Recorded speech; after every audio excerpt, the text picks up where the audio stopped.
La situation de la coopération universitaire entre la France et le Brésil est absolument excellente et en pleine évolution. On part d'un bénéfice historique où depuis déjà de longues années, la France est l'un des principaux pays de coopération avec le Brésil. Et puis maintenant, avec la progression des programmes de bourse du gouvernement brésilien et une francophilie, une francophonie qui est en train de ressurgir aussi, on est vraiment dans une phase d'expansion qui laisse apercevoir non seulement déjà des résultats, mais pour le futur et notamment pour l'année prochaine déjà, une véritable explosion de mobilité brésilienne en France. Le nombre d'accords entre la France et le Brésil vivant, c'est-à-dire qui échangent effectivement des étudiants, était de l'ordre de 700 à 750 l'année dernière. Et dès cette année, on est avec le programme Sciences sans frontières qui a rajouté encore des partenariats au-delà des 1100 accords vivants entre la France et le Brésil. L'année dernière, nous avons eu 3500 étudiants brésiliens qui sont partis en France. Une grande majorité dans le cadre des accords de partenariat, c'est-à-dire qu'on a vraiment des étudiants qui sont envoyés par leur université brésilienne dans une école ou une université française et qui reviennent ensuite. Donc on est vraiment dans le cadre de partenariat et de coopération. Et c'est donc d'abord leurs universités qui sont prescriptrices pour les étudiants de cette mobilité.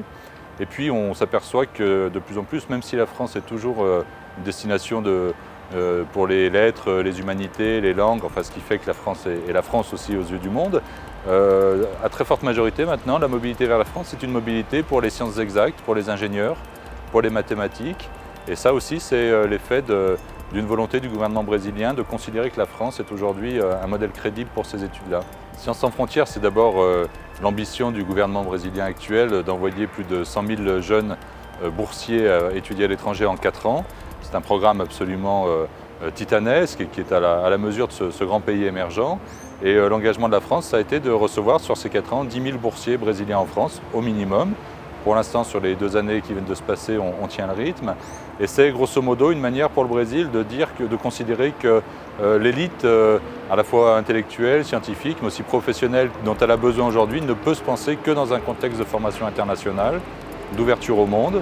Et donc c'est un programme de bourse massif pour que les étudiants, depuis les premiers cycles, c'est-à-dire ce qui serait chez nous la licence, jusqu'au doctorat et au post-doctorat, puissent dans les meilleures conditions du monde être intégrés dans les meilleures universités du monde ou les meilleures écoles, dans le cas de la France. Ce programme est clairement une nouvelle incitation à apprendre le français. On se rend compte que la francophonie brésilienne, qui est toujours une francophonie d'intérêt, une francophonie culturelle, etc., est aussi en train de devenir en fait une francophonie universitaire. Ce sont les universités qui reprennent le flambeau de la francophonie.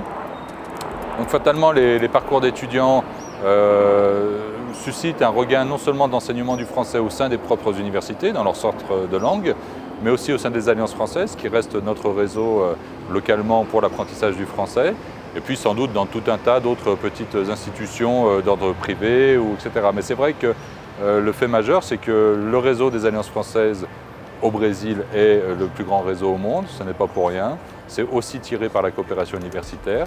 Et puis d'autre part, les centres de langue universitaire brésiliens enseignent de plus en plus le français. Le dispositif Campus France, qui est coordonné depuis São Paulo pour l'ensemble du Brésil et qui sert, je dirais, ensuite d'outil d'accompagnement, d'outils de promotion, de valorisation de cette coopération et d'accompagnement des étudiants. Donc on est sur des fonctions de Campus France qui sont à la fois des fonctions institutionnelles, au contact des établissements français, des établissements brésiliens pour les aider dans leurs travaux de coopération, et puis une fonction que je dirais plus directement liée aux usagers, que sont les étudiants, qui sont des fonctions d'information, d'accompagnement aussi sur tout le suivi de mobilité, du traitement des dossiers de visa, etc.